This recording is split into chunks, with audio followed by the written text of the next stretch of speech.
Hi everybody, we're going to get back into some more European Portuguese. We're going to move on to some pronunciation in two sounds in particular that, and there are others, but these two in particular I think are really, really difficult for people that don't speak the language, that don't speak Portuguese, have never really even been exposed to it. Not that it's not possible, it's just a matter of training your mouth, your tongue, and all of these components to make these sounds. And the two sounds are y and ny. Y, ny. Y is LH, and you'll see it in a lot of different words.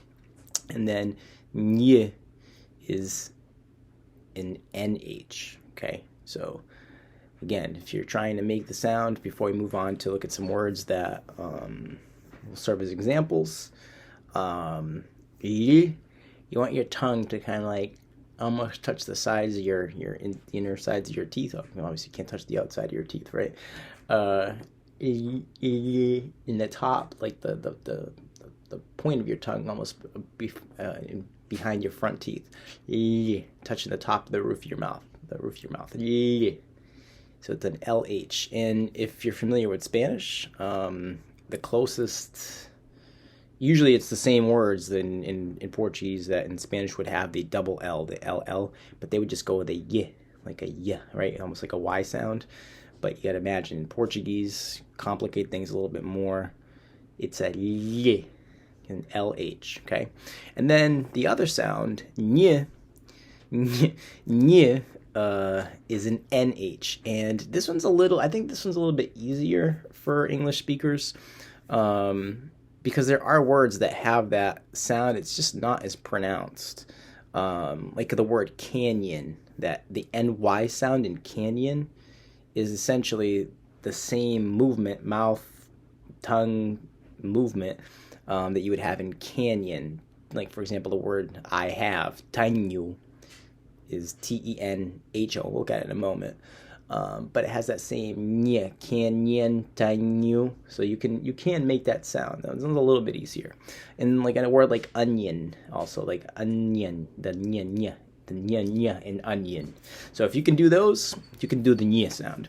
So let's take a look at some of these sounds and as you'd see them in words. All right, so now we're gonna look at, like I said, the sounds y and ny as you'd see them in some words. If you're interested in taking Portuguese lessons, taking one-on-one Portuguese lessons, or you can find a group of people that you can all come up with a time to do it together, head over to sapedrosa.com and check out my language courses. We'll have a quick meet and greet, just to make sure that I can fulfill the needs that you have, and we'll put together a course based on those needs, to service you in a group if you have one. So without further ado, let's get into Sons Portugueses número 1. There will be more. There are other sounds, but these, I'm not sure if these are, the second one's definitely not a Portuguese only sound, but that first one might be. So again, here we go. So the closest sound in English that I could think of is the double L in million, and nobody says it like that, million. And it's not even quite the y sound, but it's the closest thing. I think if you can understand like how your tongue functions in that word, million, I think you can kind of figure out how to get that y sound. So here are some words, and their English definitions, their English translations, I should say, so you have a better sense of how and where you'd see these sounds, hear these sounds. So in the word like julho, the word July in Portuguese, julho, you have that u sound, julho. Then for a butcher's shop, the name of a butcher shop in Portuguese is talho. Talho. If you're familiar with, every roof has some sort of shingling, I guess. But in Portugal, you have the nice clay tiles, those red terracotta-looking tiles, and that's called uma telha. Telha. The next one we have is the word for mirror, espelho, espelho, and that's that E at the beginning, a lot of times you'll hear it dropped, like a lot of Portuguese words. Portuguese people like to drop, chop off, combine. So, I mean, theoretically it's espelho, but in speech, nobody's really saying it that way. It's more combined with whatever other words are in the sentence in which you'd use that. This next one is a very strange, not strange because it's used a lot, but for an English speaker, and particularly somebody that may come from like French, Spanish.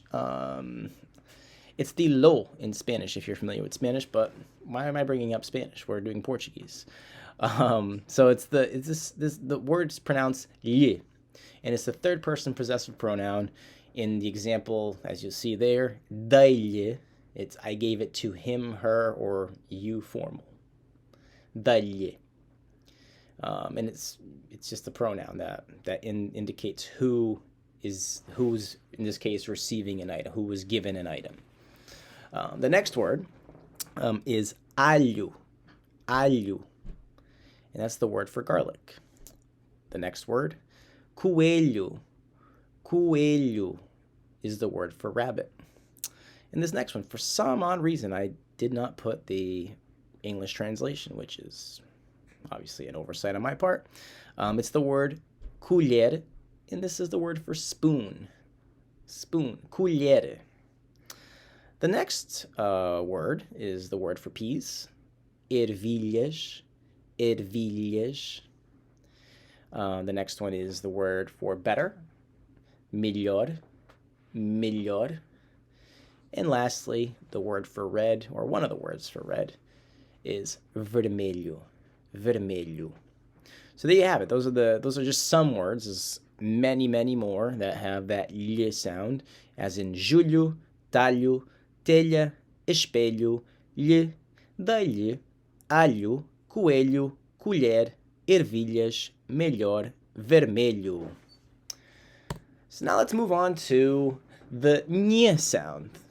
The ñ sound. I think, like I said, it's the closest thing in English is canyon and onion, or or minion. Anything that has that ñ sound. And there are others, but those are the few that I could think of off the top of my head when I was putting together these slides. So here's some words that have this sound, and that you can practice with after we've gone through this. And again, you can obviously rewind, stop, go back, go forward. You can reach out to me, and I can give you a quick lesson if you really want one. If you need some explanations on this, I do free meet and greets, and if that needs to serve as a free lesson, by all means, hit me up, and we'll set something up. So the first word I'd like to look at is what I mentioned earlier in the introduction. It's the word for I have. It's the first person conjugated form of the verb ter. It's an irregular verb. If you want to check out more about regular AR verbs, I haven't put out an ER verb yet. But nonetheless, it'd be an irregular one. So I'll do a separate video just on the verb ter, to have. But then nonetheless, here we go. So the first one is tenho. It's the word I have. Tenho. The next one is a ticket, and I think it's more like the ticket you'd get at at a deli counter. I know that's kind of being nitpicky, but the word ticket does exist. But bilhete is another one. That actually have been a good LH word, bilhete. I hadn't thought about that one at the time. But senha is like more of a little kind of like just like piece of paper to designate your place in line or something. So senha. The next one is the imperative form of to come to, like to come to the conclusion, or to come to ask somebody to come to you, to come to your home, to come hang out with you. That's the word venha. The next one is the word for brown, castanho. It is a word that is, because it is a descriptor, sometimes you'd have to modify that based off of the thing that you're describing. So let's say it was something brown, but it was something that was deemed to be feminine, right? A feminine object. Again, if you want to learn more about that, you can check out my video on masculine versus feminine objects. It gets a little bit deeper into that. So that would be castaña, but either way, it still has the ñ sound, castaño. And I just wanted to mention for anybody that does, that is coming from Spanish or that has taken Spanish classes, this sound would be produced with the N with the tilde over it, the little squiggly line over the N, which you'll see here in the next word, amanhã, the word for tomorrow. Spanish places that little tilde over the N, and it does that, it creates a nasally sound as well. So the next word, like I mentioned, is amanhã, and it means tomorrow. And then, not to be any more confusing, but the word for morning is manhã. So I worked with some of my students recently, and we were doing a little like practice session on pronunciation, is working with these sounds, and we were doing amanhã de manhã, like tomorrow morning, amanhã de manhã. Amanhã de manhã. I think it's a good practice to get that ña, ña, ña, ña, amanhã de manhã, and incorporate that extra nasal sound as well. After amanhã de manhã, we have the word banho, and it's the word for a bath, or the first person singular of the verb banhar, for meaning I bathe. Banho, or a bath. I bathe or a bath. Depending on context, obviously. That's how you get the clear understanding of what that word actually means. The next word is the word for cannon, and it's canhão. So another one, it has that ñ sound, but with another canhão after that. So it has a lot of nasally stuff going on there. So canhão. The next one, the next word is the word for line, linha, linha. And lastly, and certainly not the last or exclusively, there's a lot of NH words in Portuguese. It's the word for minha, for my or mine. And this would be for describing when you're possessing or showing possession of something that, in this case, is feminine. So there you have it, people. We have the y sound and the ñ sound. And again, one of those I think is a little bit easier, but you may want to still practice them. I think they're worthwhile to continue to work on because they're used a lot in Portuguese, both the y and the ñ. So stay tuned. We'll have other pronunciation, other Portuguese sounds. We'll definitely have a part 2 to this the video. We have the sounds to look at. And we got some of those in here, but we'll look at them exclusively in another video. So if you haven't already, check out my website, sapedrosa.com. And if you're interested in language courses, reach out, do a quick meet and greet, get to meet each other and see how I can help you in your language learning journey with European Portuguese. And don't forget to subscribe to this YouTube channel and also like the video. It helps me out and it'll push this out. And if you turn on notifications, you'll get them right to your phone whenever I post them. So take care. It's nice working with you again. Até já.